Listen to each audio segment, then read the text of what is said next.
Tari Gantar adalah tarian pergaulan para muda-mudi yang berasal dari suku Dayak, Benuak, dan Dayak Tunjung di Kalimantan Timur. Dalam tarian Gantar itu, penari menggunakan bambu pendek serta terdapat rumbayan sebagai properti menari, serta memakai pakaian khas adat.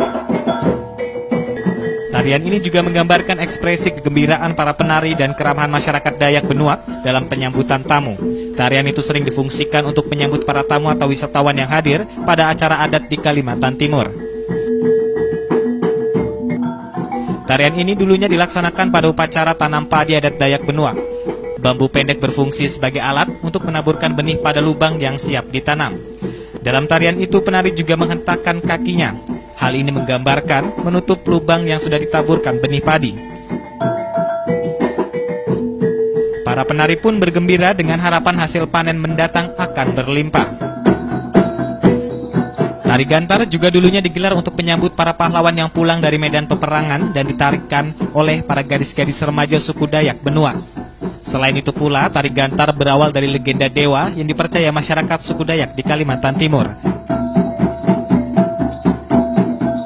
Kalau saya lihat sekarang, anak-anak pada zaman sekarang itu sudah bahasanya itu terkontaminasi dengan budaya-budaya luar. Tetapi karena kita sekarang sering ada penampilan, ada sering ikut pada acara seperti contohnya acara Erau. Jadi sehingga acara tersebut memotivasi anak-anak untuk bisa tampil. Sementara itu, tari belian sentiu merupakan tari tradisional khas suku Dayak Benuak. Tarian ini digelar untuk ritual tertentu. Selain digunakan mengobati orang sakit, diyakini juga untuk mengusir roh jahat. Selain untuk mengobati orang sakit atau membayar nazar, tarian ini juga sering dibawakan pada upacara adat suku Dayak Benuak yang bermukim di Kalimantan Timur, khususnya di Kutai Barat. Tarian ini sendiri berasal dari suku Dayak Tonyoy dan Dayak Benuak dan menggunakan kostum-kostum yang unik, serta diiringi sejumlah alat musik khas suku Dayak Benuak hingga gerak tari yang berirama dengan maksud dari tari belian tersebut. Kalau sekarang kita masih kekurangan wadah sebenarnya, tapi karena tidak menjadi alasan kita tidak bergerak gitu kan.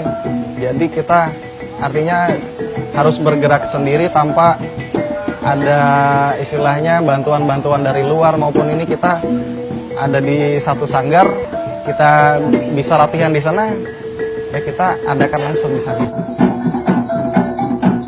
Selain menggunakan kostum atau pakaian khas adat Dayak Benuak yang bernama Ulap Doyo, kedua tarian itu sendiri diiringi sejumlah alat musik tradisional seperti kelentangan, gendang Dayak, gendang Pasak Dua dengan tujuan agar iramanya lebih bermakna.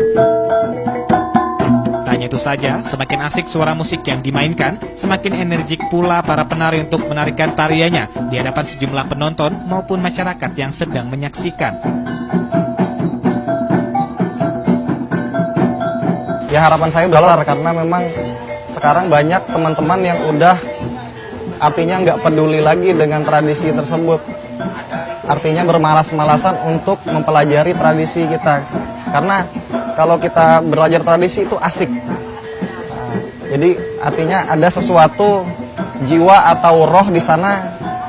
Artinya membuat kita lebih semangat untuk mengeksplor kebudayaan kita dan seni tradisi kita yang ada. Biasanya tari Gantar dibawakan oleh para gadis remaja suku Dayak Benuak yang berjumlah banyak. Namun tari belian sendiri hanya ditarikan dengan jumlah 5 hingga 9 orang saja. Namun di era kekinian, tarian itu sendiri digarap secara modern dan tidak meninggalkan akar tradisinya, dan biasanya dipertunjukkan atau disajikan dalam upacara Dahau Tempong Tawar, Erau Pelas, serta event kesenian. Dari Kutai Kartanegara, Fairuz Zabadi melaporkan.